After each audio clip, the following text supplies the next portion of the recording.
Hello అందరికీ welcome to my channel Vatsalya Aditi logs.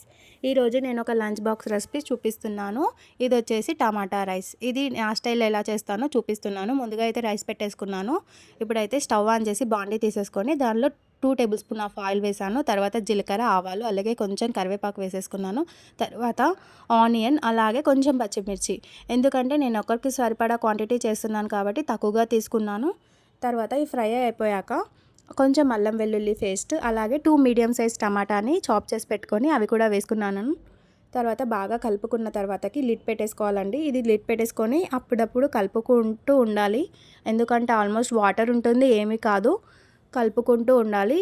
ఇది వచ్చేసి 10 మినిట్స్లో ఫినిష్ అయిపోతుంది. చాలా ఈజీగా అయిపోతుంది. ఎందుకంటే టమాటా కాబట్టి ఉడకడానికి పెద్దగా టైం కూడా పట్టదు. మన ఇండ్లల్లో పొద్దున్న ఆల్మోస్ట్ హడావిడిగా ఉంటుంది. లంచ్ బాక్స్ క్విక్గా ఈజీగా అయిపోవాలంటే తప్పకుండా ఒకసారి ట్రై చేయండి. ఇది ఉడికిపోయింది. అందులోకి కొంచెం పసుపు, అలాగే 1 టేబుల్ స్పూన్ కూడా కాదండి, హాఫ్ స్పూన్ కారం వేసాను నేను. ఎందుకంటే పచ్చిమిర్చి తీసుకున్నాను కాబట్టి కొంచెం తక్కువగానే వేసాను. దానికి సరిపడా సాల్ట్ వేసి, అలాగే నా ఇంగ్రీడియంట్ వచ్చేసి సాంబార్ మసాలా, అదే ఎంటీఆర్ సాంబార్ పొడి వాడతాను నేను, అది వేసాను. సాంబార్ పొడి వేయడం వల్ల టమాటా రైస్కి టేస్ట్ డిఫరెంట్గా వస్తుంది. నా దగ్గర కొత్తిమీర లేదు, లేకుంటే అది కూడా వేసేదాన్ని. మీ దగ్గర ఉంటే అది కూడా వేసుకోండి తప్పకుండా. టమాటా రైస్ వేడిగా ఉన్నప్పుడే కాదండి, చల్లగా అయినాక తింటా కూడా చాలా టేస్టీగా ఉంటుంది.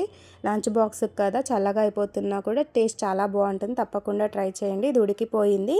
ఇక అన్నం తీసేసుకొని ఇందులో కలిపేసుకోవడమే. ఇక స్టవ్ ఆఫ్ చేసేసి రైస్ తీసుకుని అందులో కలుపుకోవాలి. తప్పకుండా మీరు కూడా ఒకసారి ట్రై చేయండి. ఈ టమాటా రైస్ చాలా టేస్టీగా ఉంటుంది. Please like, share and subscribe my channel Vatsalya Aditi vlogs. ఇంకా నా ఛానల్ ఎవరైనా సబ్స్క్రైబ్ చేసుకోకపోతే చేసుకోండి ప్లీజ్.